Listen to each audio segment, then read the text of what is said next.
lórí ọ̀rọ̀ ṣẹ̀ṣẹ̀ nílẹ̀ Yorùbá pàápàá jùlọ lórí bó ṣe ṣe pàtàkì fáwọn ọba aládé ilẹ̀ Yorùbá láti máa promote àṣà ìṣẹ̀ṣe. Ẹ wá gbọ́n àlàyé kan tí Táyé Currency ṣe nínú fọ́nrán yìí nípa pé nílùú ọba ní London, ní Italy, ní Brazil wọ́n ti embrace ìṣẹ̀ṣe ń bẹ̀ tí wọ́n sì ń ṣe é lójú méjèèjì pé kí ló dé ta wá ń rí táwọn ọba kan nílẹ̀ Yorùbá tí wọ́n kọ̀ láti promote àṣà ìṣẹ̀ṣe bíi tolúwo tilẹ̀ Ìwó ọba Abdulrasheed Àkànbí. Kódà Táyé Currency ó mẹ́nuba bó ṣe ṣe wípé àwọn ọmọ Yorùbá kan wọ́n ti fẹ́ máa gbé ipò ọba, wọ́n ti fẹ́ máa fipò ọba wọ́lẹ̀, wọ́n fẹ́ máa fipò ọba aládé ìlú, wọ́n fẹ́ máa fi wọ́lẹ̀ pé ṣèbí ní London gan ọba ló ń pàṣẹ fún wọn. Kí ló dé tí àwọn ọmọ Yorùbá kọ̀ọ̀kan tán wá fi ń tẹjú ọba mọ́lẹ̀ tó ń tàbùkù ọba tí wọ́n fẹ́ mọyì ọba nílẹ̀ Yorùbá.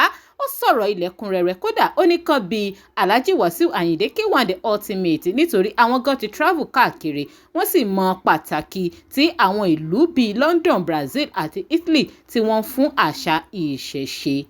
Ọ̀rọ̀ ń lágbára ọgbẹ̀nu tán ẹ̀yin èèyàn. Táyé Currency ní tí ìbáṣọlá wípé ààrẹ Ìbà Gani Adams ààrẹ ọ̀nà kakanfò tilẹ̀ Yorùbá wọ́n gbà fún àwọn ọmọ Yorùbá kan wípé wọ́n bá ti dojú àṣà ìṣẹ̀ṣe délẹ̀ nílẹ̀ Yorùbá wọ́n bá ti sọ ipò ọba dípò yẹ̀yẹ́. Ó wá kíra Ìbà Gani Adams tọkàntọkàn, ó kíra àwọn gidigidi bẹ́ẹ̀ ló sì yìn wọ́n fún àwọn ipa takuntakun tí wọ́n kó lórí pé kí àṣà ìṣẹ̀ṣe kó má parun nílẹ̀ Yorùbá. Ẹ jẹ́ àjíjọ wo fọ́nrán ìka gbọ́wọ́n ọ̀rọ̀ tó sọ lẹ́kùnrẹ́rẹ́ kẹ́dẹ̀ máa bá mi fèrò ti yín sí comment. You are welcome to Crossblog TV. Remember to subscribe, like, share and follow us. Mo kí gbogbo lọ́balọ́ba tó ń bẹ ní jókòó Wàsíù. Ẹ má ṣe jẹ́ kọ̀rọ̀ ṣẹ̀ṣẹ̀ bàjẹ́ o. Wọ́n ṣe ìṣẹ̀ṣe nílùú London tí mo mójú mi débẹ̀ Wàsíù.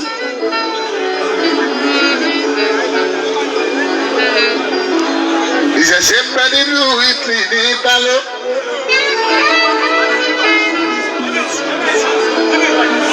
Ìṣẹ̀ṣe ń bẹ ní Brazil tí mojú rí. Ọmọ òṣèlú bẹ́ẹ̀ ó ń bẹ ní Cuba rẹpẹtẹ. Ilé òrìṣà ń bẹ nílùú London. Ọmọ òṣèlú bẹ́ẹ̀ báyìí. Ìlú Nàìjíríà. Ṣé o bá ṣe pé ọmọ Yorùbá ò gbà ọ́? Wọ́n fẹ́ máa kọba kún. Ọba ló ń control ìlú London o. Àwọn ọba ló ń control ìlú wọn.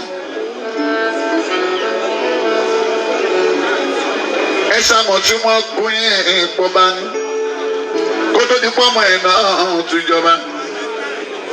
Ọba pẹ̀lú àwọn olóṣèlú o. Wọ́n jọ jókòó, wọ́n jọ gbọ̀rọ̀ náà, wọ́n jọ gbéyẹ̀wò náà síra wọn. Ẹ lọ bólúgbárí wá sí o. Àwọn wọlé wọn ń jáde. Ṣùgbọ́n ìṣẹ̀ṣe tó ń pa ti Yéṣu nínú Nàìjíríà ń gbé. Kò fẹ́ jẹ́ káwọn bá ní lójú wa. Àfáwọn bá tí ó gbà. Ẹni bá mọ̀ pé ṣẹ́ṣe wà débi sí kò ní rọ́bà fi ọmọ òṣèlú tẹ́ẹ̀ta ẹ̀. Ààrẹ Ọ̀nà Kakanfò Yéṣu fún wa olórí oníṣẹ́ ẹ̀ṣẹ̀. Tọ́ba Ṣọ̀ṣun l'Óṣogbo ẹ máa ra rẹ̀ ń bẹ́ ẹ̀ bá sùn. Tọ́ba ṣọdún Ògún ààrẹ aṣíwájú ń bẹ̀. Wọ́n máa ń sọdún nífẹ̀ẹ́. Ẹ máa rárẹ̀ Gani wá dá àwọn anáwó náírà. Wọ́n máa ń sọ ọdún lẹ́kọ̀ọ́ ẹ̀yọ nílùú Èkó. Ààrẹ Gani ò ní ìgbẹ̀yìn wọn anáwó náírà. Ọlọ́run jẹ́ mi bàbá Ògún òun fún wa ní.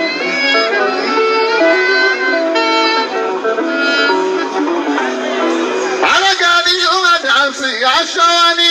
Aṣọ wa ní.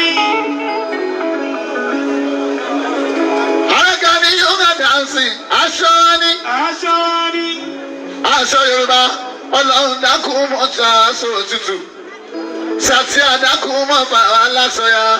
Gani Adams aṣọ wa ni. Gani dànsì aṣọ ni gani ìgbà dànsì ilẹ̀ Yorùbá Ọlọ́run dákun mọ́ṣọ́ aṣọ òtútù ṣáàtì àdákun bàbá aláṣọ ya gani ìgbà dànsì aṣọ wa ni.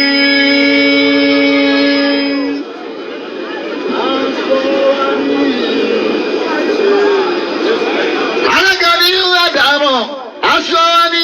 Aṣọ wa ni. Alágàdí yóò máa dààmú. Aṣọ wa ni. Aṣọ wa ni. Aṣọ wa ni ilẹ̀ Yorùbá o. Ọlọ́run dákun mọ́ sọ aṣọ òtútù. Láti àdákun mọ́ bàbá aláṣọ ya. Gani yóò máa dànsì aṣọ wa ni. Gani yóò máa dànsì aṣọ wa ni. Gani yóò máa dànsì aṣọ wa ni. Ọlọ́run dákun mọ́ sọ aṣọ òtútù. Santi àdákun má bà wá lásọ ya, Gani Adams aṣọ wa ni.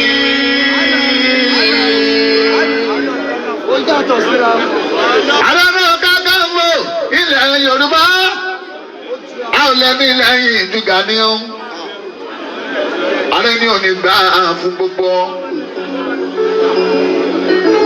Ilẹ̀ Yorùbá Yéṣu ìyá rẹ̀ ní ìgbójúlé. Wọ́n bá ń sọ̀rọ̀ Yorùbá Yéṣu l'Àbújá ẹ máa rí ààrẹ ń bẹ́ ẹ̀ wá dùn.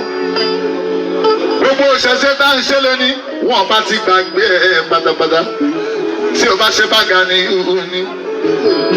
Agbára ń bẹ lọ́wọ́ Yorùbá o. Àfẹni tí o bá wá yìí sùn o. Ẹni bá débi agbára a mọ̀ pé Yorùbá lágbára. Mo mójú mi débẹ̀ ni mo fi. Ìṣẹ̀ṣe làgbà. Ni mo fi ń pọ́ bàgà. Ààrẹ Ọ̀nà Kakanfò Gani lé o. Ọlọ́run máa parí Ọ̀nà Kakanfò fún àwọn ilẹ̀ Yorùbá. Lọ́pọ̀ fẹ́ Gani Adams aṣọ wa ni. Aṣọ wa ni. Ààrẹ Ọ̀nà Kakanfò Gani aṣọ wa ni o. Aṣọ wa ni. Ilẹ̀ Yorùbá Ọlọ́run dákun mọ́ sọ aṣọ òtútù. Sàtì àdákun mọ́ bàbá aláṣọ ya. Gani Adams aṣọ wa ni o. Gani Adams aṣọ wa ni. Aṣọ wa ni. Gani Adams aṣọ wa ni. Ọlọ́run dákun mọ́ sọ aṣọ òtútù. Sàtì àdákun mọ́ bàbá aláṣọ ya. Gani Adams aṣọ wa ni. Aṣọ wa ni.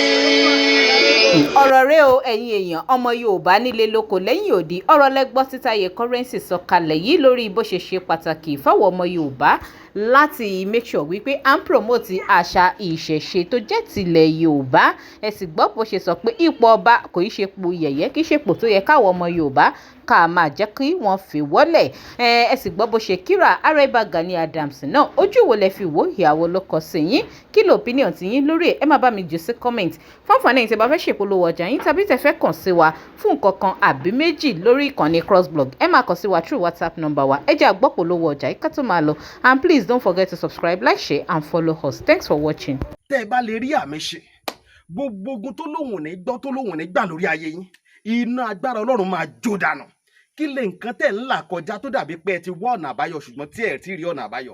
Ẹ ti pàdé wòlíì yín ló fà ṣùgbọ́n arán mi sí ọ lónìí dádì arán mi sí ọ lónìí mọ́mì Olúwa lòun fẹ́ ṣe nǹkan ńlá nínú ayé yín. Olúwa sọ wípé gbogbo tẹ̀ ń là kọjá yín òun fẹ́ fi òpin sí.